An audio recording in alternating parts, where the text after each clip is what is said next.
Madame, Monsieur, bonjour et bienvenue dans ce journal.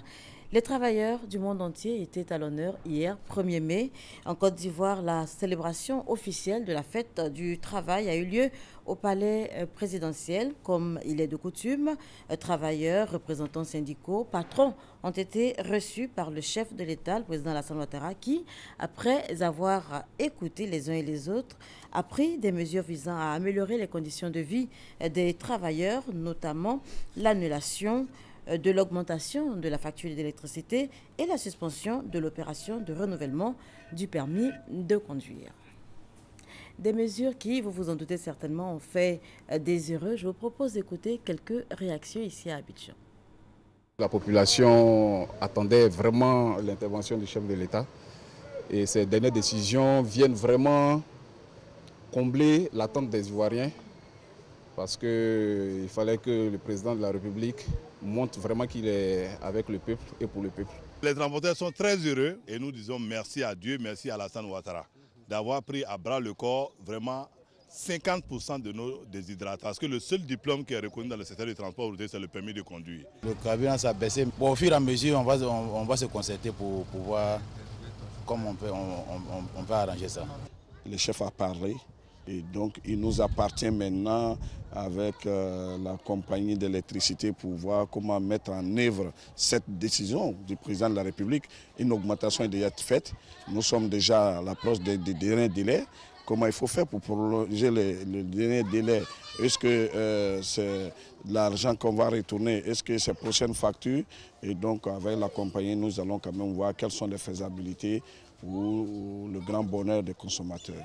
Dans l'ensemble, nous sommes satisfaits, mais on attend à ce que ces décisions prises soient appliquées pour que la population tout entière puisse être satisfaite.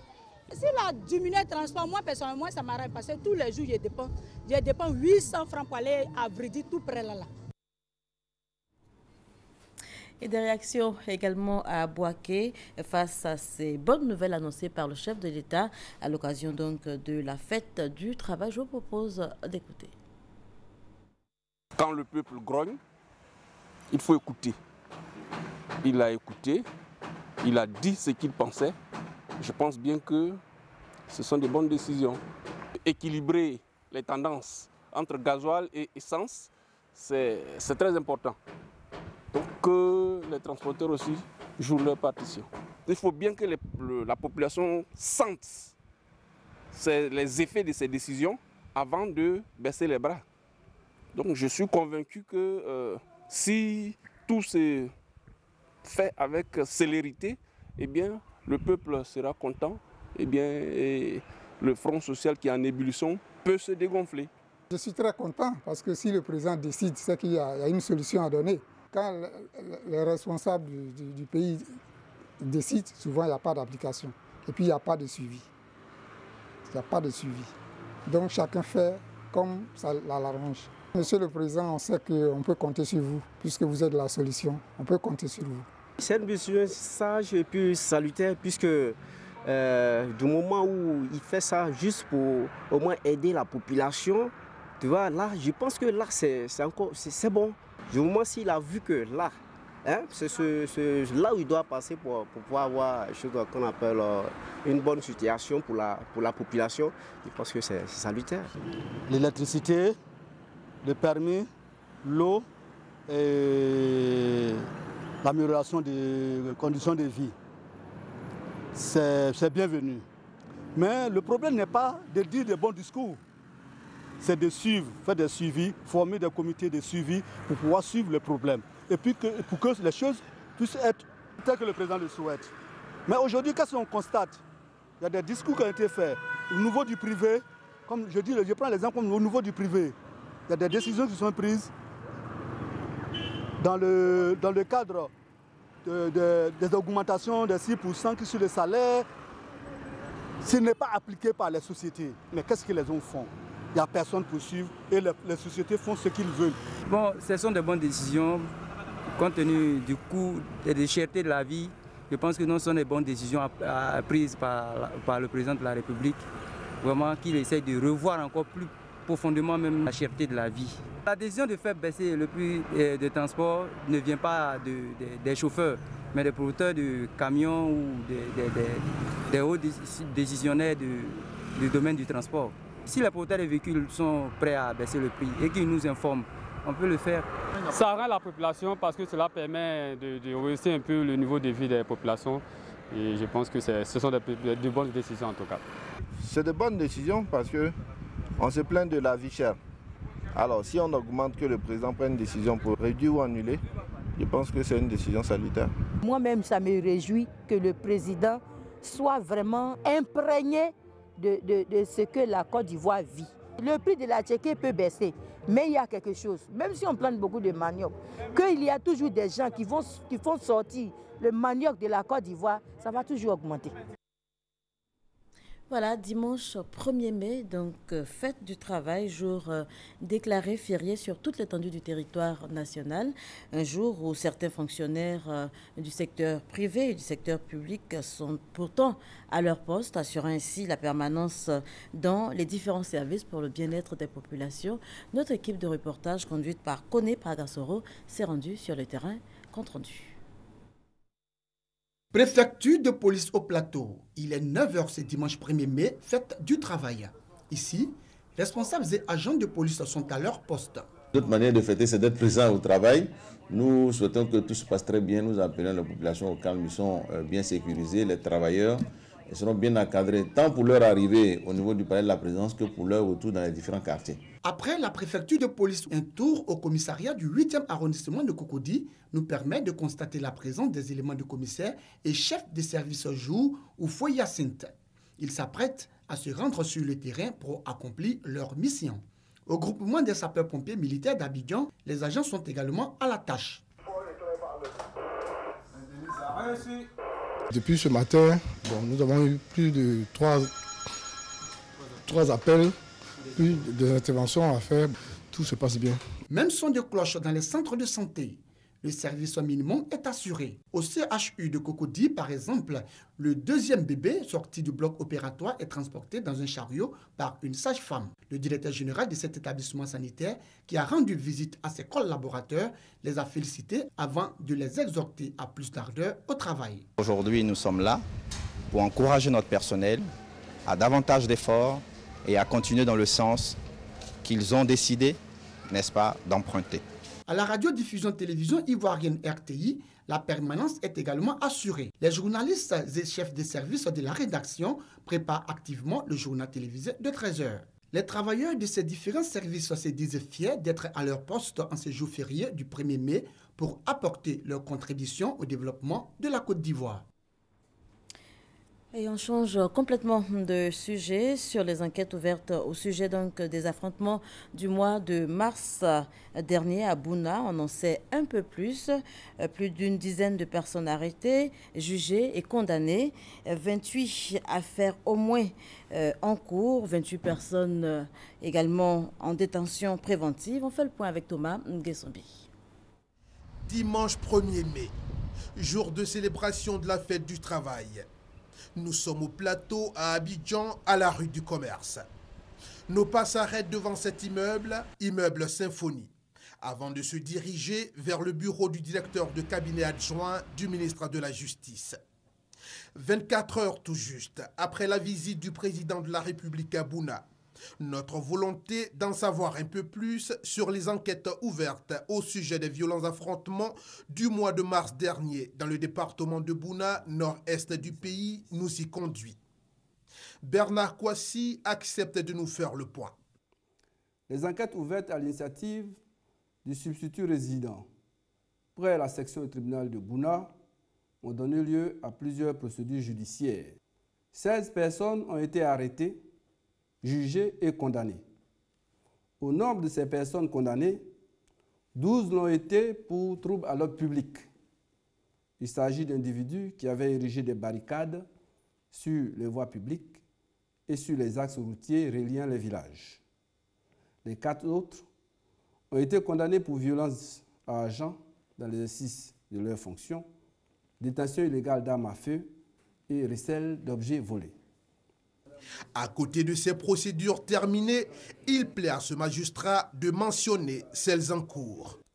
S'agissant des procédures en cours, il faut préciser que 31 affaires sont en traitement au cabinet du juge d'instruction et du juge des enfants pour meurtre, violence et voies de fait, coups et blessures volontaires, détention illégale d'armes à feu, vol en réunion, incendie volontaire de maisons servant à l'habitation et incitation au meurtre. Dans le cadre de ces procédures, 28 personnes sont en détention préventive.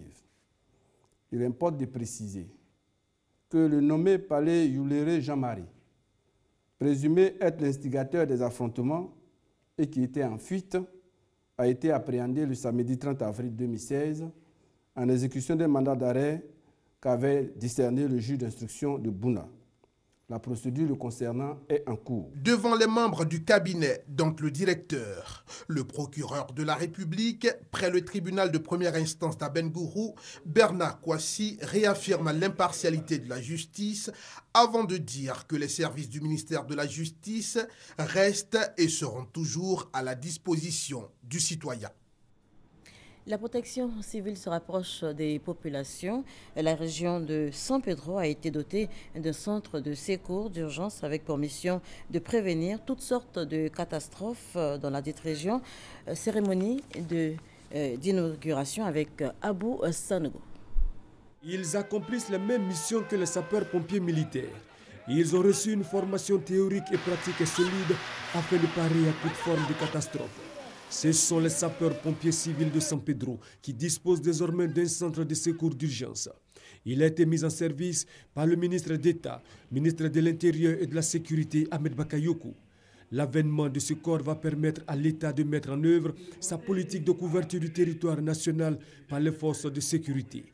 Nous vous livrons une caserne des sapeurs-pompiers pour vous protéger des sinistres et des catastrophes. Un grand pôle de développement comme San Pedro ne pourrait pas continuer à être sans une caserne des pompiers qui va monter en puissance. Très bientôt, ce sera pour toutes les régions de Côte d'Ivoire, car les 30 régions en dehors d'Abidjan auront un centre de secours d'urgence. Les populations ont traduit leur reconnaissance et leur gratitude au président de la République Alassane Ouattara. La présence de la protection civile va rassurer. La sécurité et la protection civile précèdent le développement. Parce que je pense qu'il faut sécuriser les opérateurs économiques qui sont déjà sur place. Il faut aussi mettre en confiance ceux qui veulent investir. Et il faut sécuriser aussi les personnes et les biens. Ça vient nous soulager et ça vient bien sûr grossir toute la capacité d'intervention au niveau de cette place porte de San Pedro. C'est une extrêmement forte nouvelle. Vous ne pouvez que vous être heureux quand vous savez qu'autour de vous, il y a une sécurité qui s'installe, quand vous savez que s'il y a un problème au niveau de votre industrie, au niveau de vos équipements, il y a les sapeurs-pompiers pour intervenir énergiquement. Le centre de secours d'urgence de San Pedro, bâti sur une superficie de 4 hectares, est doté de 60 agents servants. Sa mission, prévenir toutes sortes de catastrophes dans la région. Il bénéficie de toutes les fonctionnalités et l'équipement nécessaires afin d'assurer une rapidité des interventions. Il a bénéficié de l'appui du Conseil régional de San Pedro. Hors de chez nous, et vous le verrez en image, en République démocratique du Congo, Denis Sassou Nguesso a nommé un nouveau gouvernement sous proposition de son nouveau Premier ministre. La nouvelle équipe dévoilée donc samedi par le chef du gouvernement congolais, Clément Noama, désigné, lui, le 23 avril dernier, compte 38 ministres. On enregistre le départ de 4 anciens membres du parti au pouvoir. La Turquie, frappée par 2 attentats meurtriers ce dimanche 1er mai, au moins 3 morts, une vingtaine de blessés. Les autorités turques soupçonnent l'organisation État islamique d'être derrière cette attaque. Et puis aux États-Unis, pour la 8e et certainement la dernière fois, Barack Obama a régalé le tout Washington. Regardez. La liberté de la presse est au centre de notre démocratie. Non, je plaisante. Vous savez que je vais parler de Trump. Pour son dernier discours lors du dîner de gala des correspondants de la Maison-Blanche à Washington, Barack Obama n'a pas manqué d'étriller les candidats à la présidentielle. C'est surprenant, vous avez une salle remplie de reporters, de célébrités, de caméras, et Trump n'est pas là. Est-ce que ce dîner est trop kitsch pour Donald? Qu'est-ce qu'il a d'autre à faire? Est-ce qu'il est en train de déguster à la maison un bon steak Trump? Est-ce qu'il tweete des insultes à la chancelière Angela Merkel? Qu'est-ce qu'il fait? En présence de Bernie Sanders, mais en l'absence d'Hillary Clinton, le président américain s'est permis d'envoyer des légères piques à la candidate favorite à sa succession. Il faut le reconnaître. Hillary essayant d'attirer le vote jeune, c'est un peu comme votre proche parent qui vient d'arriver sur Facebook. Chère Amérique, est-ce que tu as eu mon POC? Est-ce que ça apparaît sur ton mur? Je ne suis pas sûr de bien m'en servir.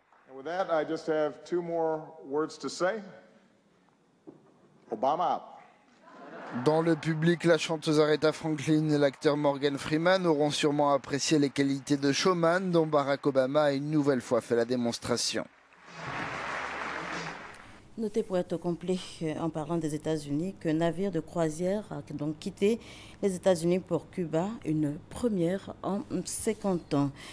Notez également cette très mauvaise nouvelle, près de 15 disparus en Méditerranée. C'était vendredi dernier, 15 personnes mortes donc sur les côtes libyennes, ce qui porte à plus de 1200 les personnes disparues en Méditerranée depuis avril 2015. Et puis pour terminer, n'oubliez pas ce dernier hommage ultime à Papa Wemba, aujourd'hui lundi à Kinshasa. Merci de nous avoir suivis.